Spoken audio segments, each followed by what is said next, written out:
Proverbios 4:23, número 2. ¿Guardarlo dónde? O sea, guardar las obras y los mandamientos de Dios, o sea, la palabra de Dios en dónde. Proverbios 4:23. Sobre toda cosa guardada, guarda tu corazón, porque de él mana la vida. Número 2, guardarlo en nuestros corazones. Al guardar la palabra de Dios en nuestros corazones, su palabra dará por fruto sus obras. Y yo cuando leí este versículo, hasta el sol de hoy, no entendía cuando decía porque de él mana la vida. O sea, ¿qué significa? ¿O por qué dice que del corazón mana la vida? ¿Qué quiere decir que mana la vida? ¿Qué vida mana? Dios me ministró esa parte también. 4:23. Y allí es donde nos vamos a concentrar.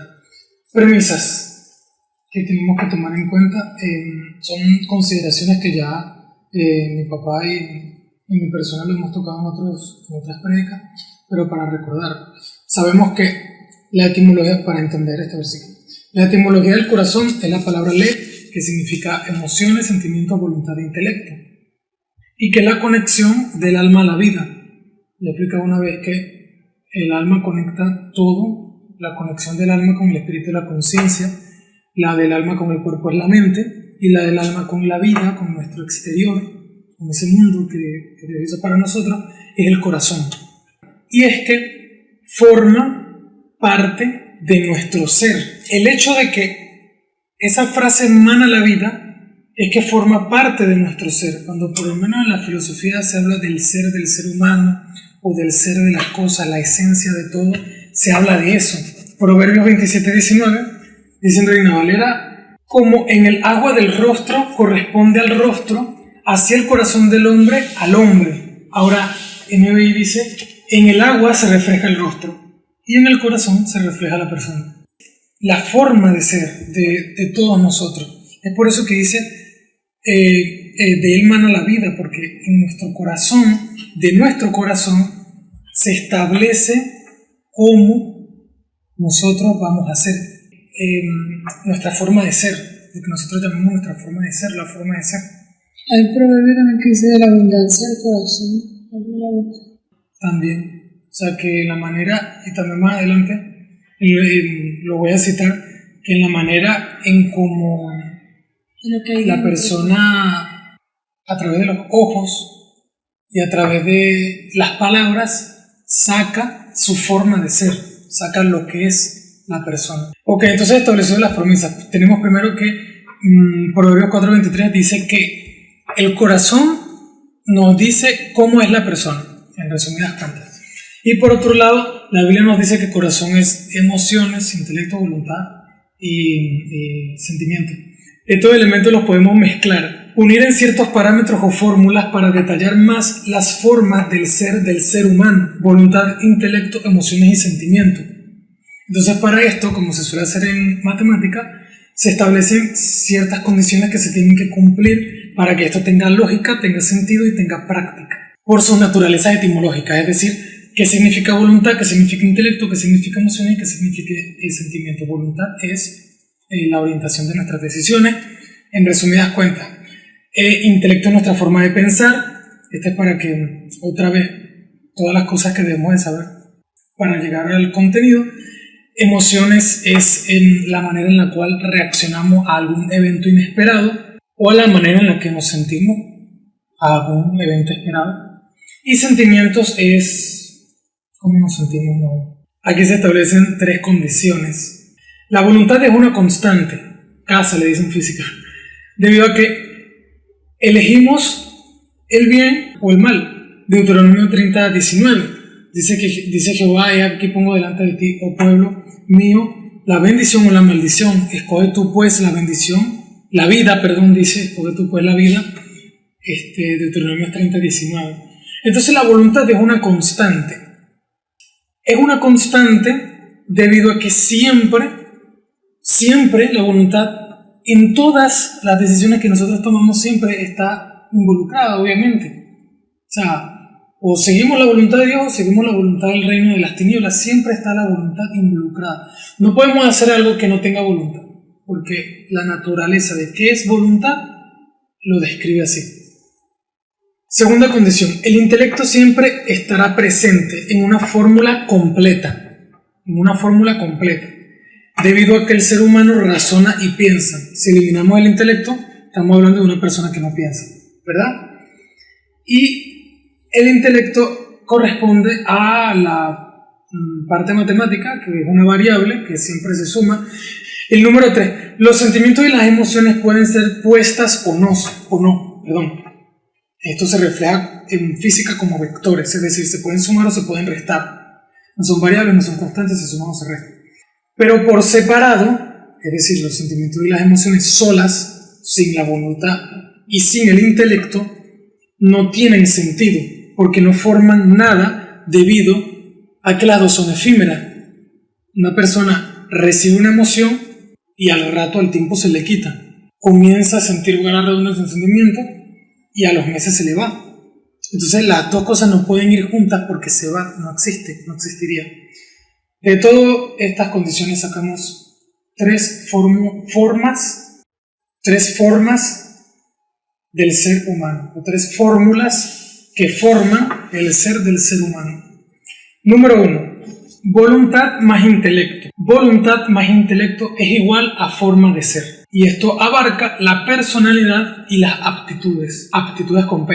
O sea, cuáles son nuestros talentos, cuál es, que si yo toco la guitarra, que si a mí me gusta programación, me gusta la tecnología, la ingeniería, estudiar la Biblia, ¿verdad? Eso forma parte de las aptitudes. La personalidad, a mí me gusta el color granate, esas cosas, los botines, todo eso es la forma de ser. Y aquí se ven involucrados la voluntad, porque obviamente es hacia donde nosotros nos inclinamos, y el intelecto, porque forma parte de nuestra forma de pensar en cuanto a nuestros gustos. Y esta forma es la forma de ser del ser humano. Número 2. La voluntad más el intelecto más los sentimientos. ¿Qué pasa si le añadimos los sentimientos a esa fórmula? Y esto nos da la forma de amar. La forma de amar de una persona. Y aquí se ven involucrados ágape, eros, stronch, filia, esos cuatro. Ágape, eros, stronch y filia, que son las cuatro fuerzas teóricas del amor. Ágape, eros, stronch y filia. Esto es voluntad más intelecto más sentimiento. Son la forma de amar de una persona. Y número 3, si en vez de sentimientos sumamos emociones. Y esta es la forma de actuar de una persona. ¿Cómo actuamos? Eso rige nuestras emociones.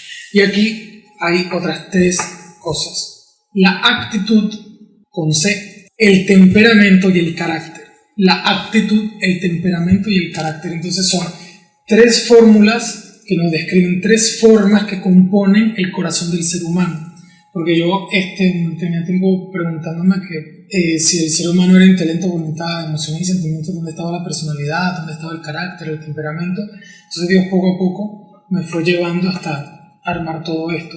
Lo de las fórmulas se utiliza en matemática para demostrar algo, y eso fue lo que intenté hacer aquí con las condiciones.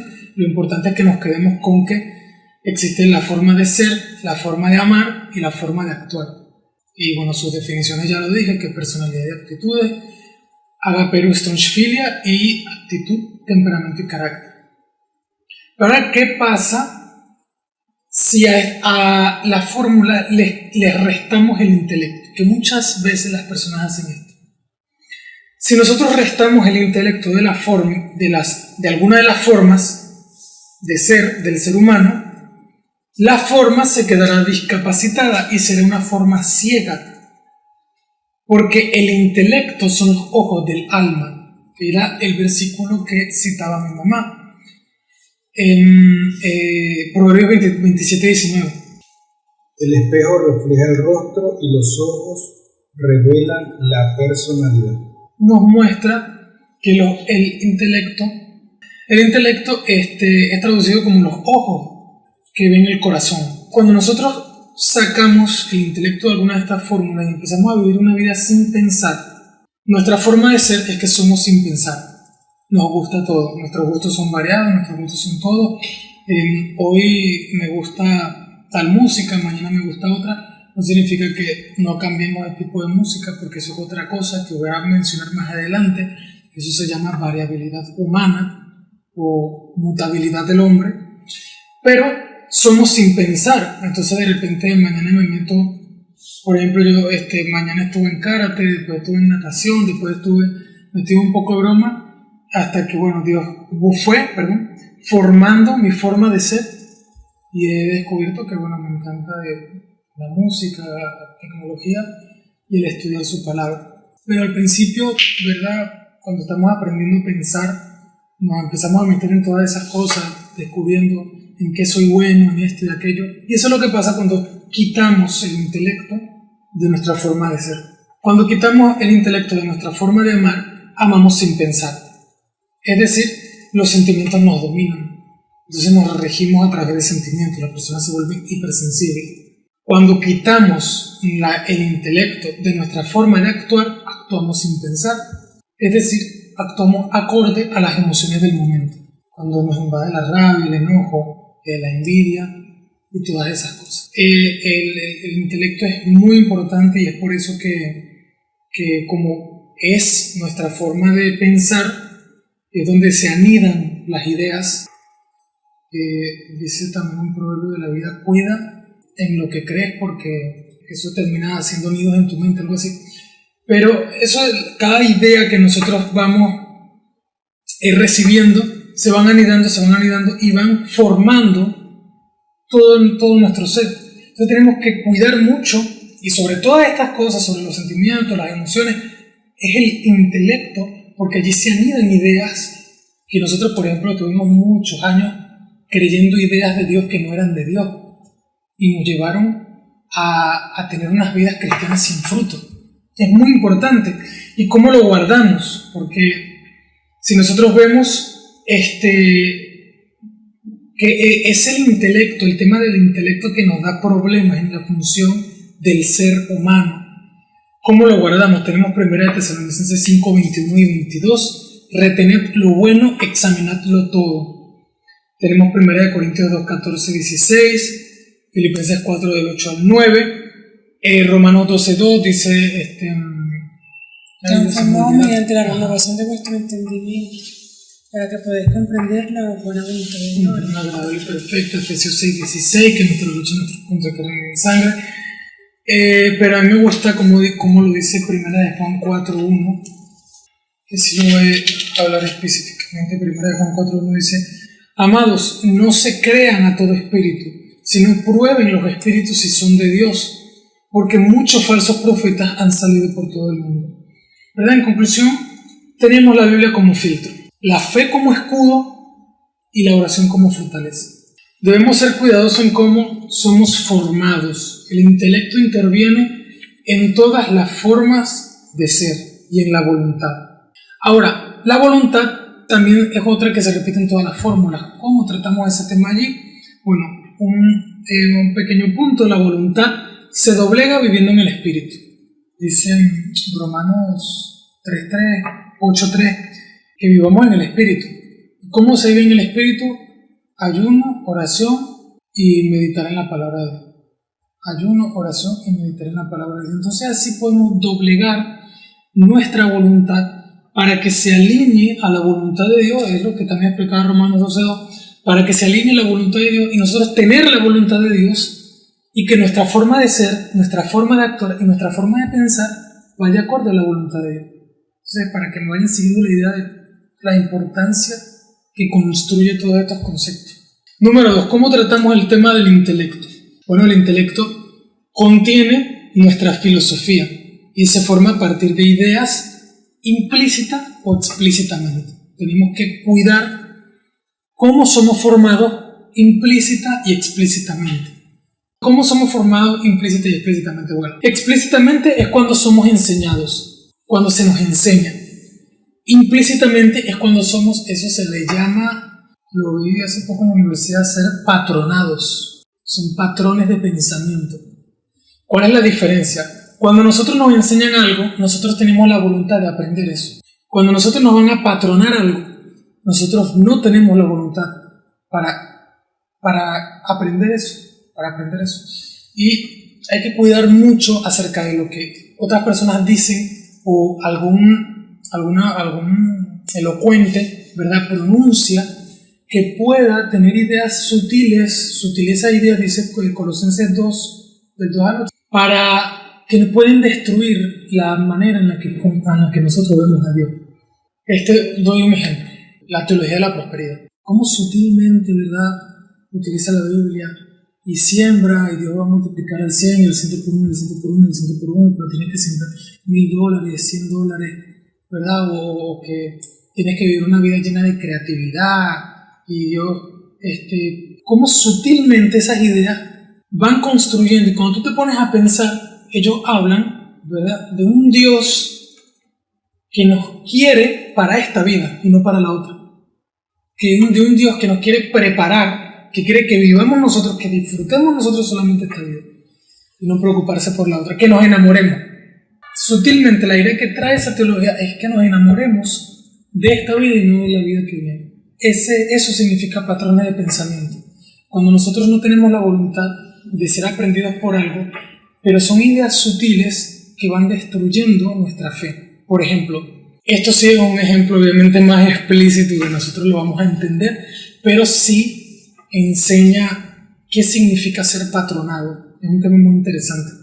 El año pasado, ¿verdad?, sabemos que el mundo actualmente se está levantando horriblemente lo que es la ideología del feminismo, la ideología del género, el LGBTQ+, ¿verdad? Y el año pasado hubo una actriz mexicana muy famosa que hizo una marcha, ¿verdad? Y en la marcha, ¿verdad?, con los pañuelitos verdes que ahora están utilizando, pro aborto y eso, y a ella le pagaron muchos dólares, porque eso se está financiando muy fuerte, le pagaron muchos dólares para que subiera un post en Instagram y ella salía con una torta, y la torta tenía la crema blanca y la decoración en verde, que representaba el feminismo. Eso es ser patronado. Y en la torta, en vez de decir feliz cumpleaños, así como se pone feliz cumpleaños con la crema normal, decía el aborto es salud. Decía el aborto es salud. Los jóvenes están siendo patronados, o bueno, los adultos que sigan la idea de comunismo, socialismo que se está promoviendo mucho por esa parte, están siendo patronados no solamente a pensar que el aborto es salud, sino que la contraparte del aborto sea enfermedad. ¿Cuál es la contraparte del aborto? El embarazo, dar a luz. ¿Cómo, verdad? Este mundo está, sí, es lo que está haciendo esa ideología, patronar a todas las personas para que veamos normal, que no es normal, la ideología de género. El hecho de que diga el aborto es salud, está diciendo embarazar o dar a luz es una enfermedad. Eso es ser patronado. A eso es que la Biblia dice, Colosenses 2:8, que tenemos que cuidar mucho cómo nosotros vemos las cosas, qué es lo que vemos y qué es lo que hemos escuchado. Dice Santiago, las malas amistades corrompen las buenas costumbres, algo así. Entonces podemos ser influenciados por cualquier idea muy sutil, muy sutil. Dime con quién andas y te diré quién eres. Es cierto si nosotros no tenemos defensas mentales, si no defendemos nuestro intelecto. Es cierto. Una de las maneras que quiero compartir con ustedes de cómo yo utilizo esa parte de defender el intelecto es a través de lo que se llama el método de Descartes. René Descartes es un filósofo que es caracterizado, en la filosofía de hecho se le odia por esto, pero también se le ama, es caracterizado porque él comenzó a hacer revoluciones en la química, ¿verdad? Y fue uno de los revolucionarios en la química, en la ciencia de la química, pero cuando él fue describiendo, por ejemplo, yo no me acuerdo mucho, cuando él fue describiendo, bueno, el átomo es esto, las partículas del átomo es esto, el día es esto, la luna es esto, el tiempo es esto. Él llevó un tiempo en su vida, por ejemplo, tuvo 20 años filosofando y creando conceptos. Después de esos 20 años, él dice, todo lo que yo dije en 20 años no es cierto, porque no tengo prueba de cómo afirmarlo. Y ese es el método de Descartes. El método de Descartes es que lo que nosotros conocemos como normal, nosotros desnormalizarlo para centralizarlo en una fuente. Y esa fuente tiene que ser la Biblia. Que de aquí salgan todos los conceptos. O sea, que lo que a mí me enseñan, yo no lo veo normal, sino que yo me pregunto, ¿y qué dice la Biblia acerca de esto? Porque muchas veces somos enseñados, y esto le pasa a las personas que son nuevos en Cristo, ¿verdad? Que son enseñados como cosas normales, y cuando van a ver están como Descartes, creando conceptos durante mucho tiempo basados en una doctrina que no es la sana doctrina. Entonces lo que hizo él fue decir que todo lo que había aprendido en su vida era falso, y entonces la primera pregunta que hizo fue: ¿quién soy? ¿De dónde vengo? Y él sale el famoso refrán filosófico que no podemos ser origen de nosotros mismos, sino que tiene que haber una causa que sea incausable para que sea la fuente de todo. Pero ese es alguno de los métodos, ¿verdad? Pero la Biblia tiene que ser nuestro filtro, tiene que ser nuestro soporte, porque la guerra del siglo XXI es contra el pensamiento, es contra las creencias, es contra las ideas. Las armas que se están utilizando son los posts, y los centros de guerra es cada red social. Tenemos que estar apercibidos, porque comienzan con ideas que llegan a nuestros oídos, y los oídos son una ventana para el alma. Esas ideas, si nosotros no las filtramos, acaban convirtiéndose en nuestra filosofía. Nuestra filosofía forma nuestro intelecto, y nuestro intelecto forma nuestra forma de ser, nuestra forma de amar y nuestra forma de actuar. Y eso va a determinar, ¿verdad?, nuestra forma de conducirnos en la vida. Ahora cito Colosenses 8. Dice: miren que nadie los engañe por medio de filosofías y huecas sutilezas según las tradiciones de los hombres, conforme a los rudimentos del mundo y no según Cristo. Y ahí, bueno, se extiende muy bueno todo lo que dice. Mira cómo dice esto. De leer. Tengan cuidado. No presten atención a los que quieren engañarlos con ideas y razonamientos que parecen contener sabiduría, pero que solo son enseñanzas humanas. La gente obedece a los espíritus poderosos de este mundo. Número 3. O sea, porque nosotros veníamos, ¿qué está notando? Del número 2, guardarlo en nuestros corazones. Ahora viene vigilar. Vigilar. Entonces, ¿vigilarlo de quién? Vigilarlo del maligno, obviamente. Primera de Pedro 5.8 dice, Primera de Pedro 5.8: sean sobrios y velen, porque su adversario el diablo, como león rugiente, anda alrededor buscando a quien devorar. Entonces tenemos que vigilar nuestras obras, cómo guardamos la palabra de Dios en nuestros corazones del reino de las tinieblas, de nuestras obras exteriores e interiores. Y esto es un punto muy importante para no darle lugar al diablo. En el relato de Efesios 4 del 26 al 32, cuando habla que nosotros somos nuevas criaturas en Cristo Jesús, que andemos según lo que Jesucristo nos enseñó, llega en el versículo 28: airaos pero no pequéis, no se ponga el sol sobre nuestro enojo. Versículo 29: y no deis lugar al diablo. O sea, somos nosotros que le damos lugar a Satanás para que incube y nazca en nosotros esas ideas que nos llevan a pecar. Nos da un panorama más claro y nos muestra que nosotros somos los negligentes, porque le dejamos a Satanás incubar ideas en nosotros. La mejor manera de no darle oportunidad al diablo es llenarnos del amor de Cristo. Segunda de Corintios 5, de la congregación de Pablo, muestra un ejemplo muy bueno. Segunda de Corintios 5, 14, 15. Dice: porque el amor de Cristo nos constriñe, pensando en esto, que si uno murió por todos, luego todos murieron, y por todos murió, para que los que viven ya no vivan para sí, sino para aquel que murió y resucitó por ellos. Nosotros tenemos que vivir para Cristo. Así no le damos oportunidad al adversario, ¿verdad? Y expresar ese amor con el que nos llenamos, el amor de Cristo, a nuestros hermanos. Segunda de Corintios 2, del 8 al 11, lo que venía diciendo mi papá. Segunda de Corintios 2, 8 dice: por lo cual os ruego que confirméis el amor para con él. Perdón, porque también para este fin os escribí, para tener la prueba de si vosotros sois obedientes en todo. Y al que vosotros perdonáis, yo también, porque también lo que yo he perdonado, si algo he perdonado, por vosotros lo he hecho en presencia de Cristo, para que Satanás no gane ventaja alguna sobre nosotros, pues no ignoramos sus maquinaciones. Es decir, estar alertas, vigilando.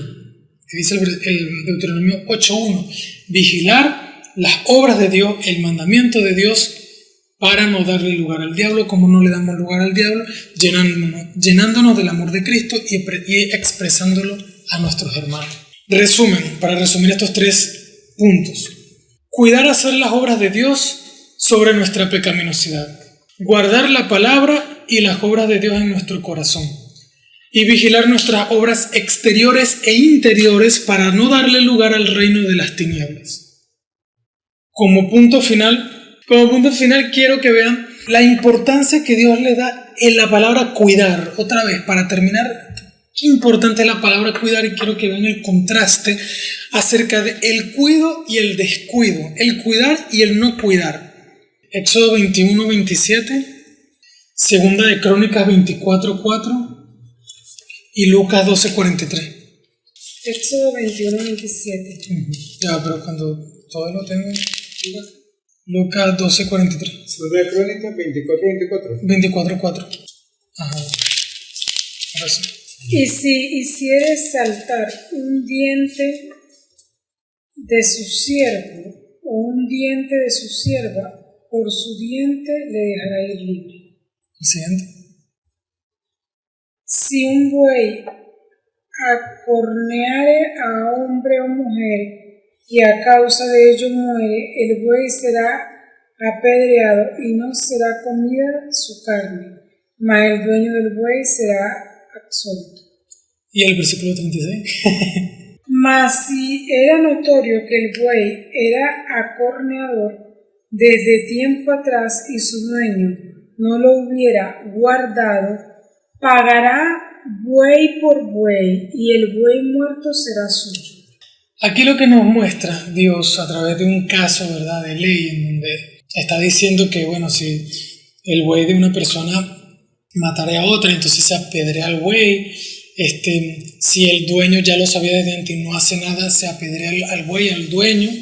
Pero en el versículo 36 dice que habla acerca del descuido y habla que si es por descuido, en otras palabras lo que se traduce es, si es por descuido que el buey ataca a alguien del campamento, esa persona tiene que darle a otra persona un buey, ¿verdad? Dice algo así. O sea que Dios castiga el descuido. Eso es a lo que quiere llegar esa enseñanza. Dios castiga el descuido. Y si se trata de nuestro descuido espiritual, nuestro cuidado espiritual, el cuidado espiritual es mucho más importante. Y entonces Dios va a ser más exigente, por así decirlo. Segunda de Crónicas 24:4. Después de esto aconteció que Joás decidió restaurar la casa de Jehová. El 5. Y reunió a los sacerdotes y los levitas y les dijo: salid por las ciudades de Judá y recoged dinero de todo Israel, para que cada año sea reparada la casa de vuestro Dios, y vosotros poned diligencia en el asunto. Pero los levitas no pusieron diligencia. Por lo cual el rey llamó al sumo sacerdote Joiada y le dijo: ¿por qué no has procurado que los levitas traigan de Judá y de Jerusalén la ofrenda que Moisés, siervo de Jehová, impuso a la congregación de Israel para el tabernáculo del testimonio? El 7. Porque la impía Atalia y sus hijos habían destruido la casa de Dios y además habían gastado en los ídolos todas las cosas consagradas de la casa de Jehová. Ahí nos está hablando un caso en donde el rey quería restaurar, ¿verdad?, el templo de Jehová, y los judíos no descuidaron ese templo, no lo restauraron, descuidaron su obligación, tuvieron negligencia. Pero me llamó la atención ese último versículo que dice que ellos no lo hicieron porque ellos estaban adorando otros dioses. O sea que el origen del descuido en nuestra vida natural es espiritual. El origen de que nosotros descuidemos nuestra vida natural en ciertos aspectos, en ciertas cosas, porque estamos descuidando nuestra vida espiritual. Estamos descuidando nuestra prioridad, que es Dios. Y ya hablamos de la prioridad. Ellos pusieron prioridad, adorar a otros dioses, a ídolos, a tótems, como le dice la Biblia, antes que Dios. Y rechazaron, de hecho, hacer su obra. Lucas 12:43. Bienaventurado aquel siervo al cual, Hasta el 48. cuando su Señor venga, le halle haciendo así. Es verdad, os digo que le pondrá sobre todos sus bienes. En verdad os digo que le pondrá sobre todos sus bienes. Mas si aquel siervo dijera en su corazón, mi Señor tarda en venir, y comenzaría a golpear a los criados y a las criadas, y a comer y a beber, y embriagarse, vendrá el Señor de aquel siervo el día que éste no espera, y a la hora que no sabe, y le castigará duramente, y le pondrá con los infieles. Aquel siervo que conociendo la voluntad de su Señor no se preparó, ni hizo conforme a su voluntad, recibirá muchos azotes. Mas el que sin conocerla hizo cosas dignas de azote, será azotado poco, porque a todo aquel a quien se haya dado mucho, mucho se le demandará, y al que mucho se le ha confiado, más se le pedirá. Entonces aquí ahí Jesucristo nos habla de que un siervo descuidó como pasó en el Segunda de Crónicas, descuidó la obra de Dios, el llamamiento que Dios le estaba dando, lo descuidó completamente, y Jesucristo lo llama siervo infiel y los aparta con los infieles. O sea que el descuidar nuestra relación con Dios es infidelidad. Entonces no solamente que el origen de nuestro descuido natural es un descuido espiritual, sino que Dios castiga nuestro descuido espiritual. Ahora que Dios considera nuestro descuido espiritual infidelidad. Y por último, Santiago 2:14 dice: hermanos míos, ¿de qué aprovechará si alguno dice que tiene fe y no tiene obras? ¿Podrá la fe salvarle? ¿Verdad? Y también nos habla aquí ahora de no descuidar las obras que hacemos en la fe. 4:17 dice: y al que sabe hacer lo bueno y no lo hace, le es pecado. O sea, no solamente no descuidar lo que hacemos en la fe, sino no descuidar lo que no hacemos también. Entonces, quiere que vean el contraste del cuido y del descuido que explica la Biblia. No descuidarnos como morada del Espíritu Santo, lo habla en 1 Corintios 3, porque no basta con que una persona sea limpia con la palabra de Dios, tiene que ser lleno de la palabra de Dios. No basta con ser limpio de la palabra de Dios, sino que tiene que ser lleno de la palabra de Dios. Una persona puede ser limpia de la palabra de Dios y no ser llena, pero el que es lleno es limpio primero. Dice Mateo 12:43-45, volvemos a el ejemplo de Jesucristo cuando estaba liberando el demonio que volvió. Dice que el demonio vuelve, ve la casa limpia, vacía, ordenada, y va a buscar a 7 peores que él. Entonces esa persona, está hablando allí de una persona que fue limpia con la palabra de Dios, pero no fue llena. Entonces, a quienes son hijos de Dios, obviamente los demonios no pueden entrar, pero sí pueden acechar. Y a los que no son hijos de Dios, los demonios entran. Entonces tenemos que mantener nuestra morada limpia para que ni acechen. Limpia y llena. Limpia y llena. Limpia y llena de la palabra de Dios. Todo esto, Deuteronomio 8:1, voy a citar para terminar: cuidaréis de poner por obra todo mandamiento que yo os ordeno hoy. Espero que lo veamos de una manera distinta, de una manera más profunda, pero todo esto se resume a un llamado a la santidad. Hoy estudiamos la condición, en la próxima oportunidad estudiamos la bendición para meternos en los temas de Egipto, desierto y Canaán.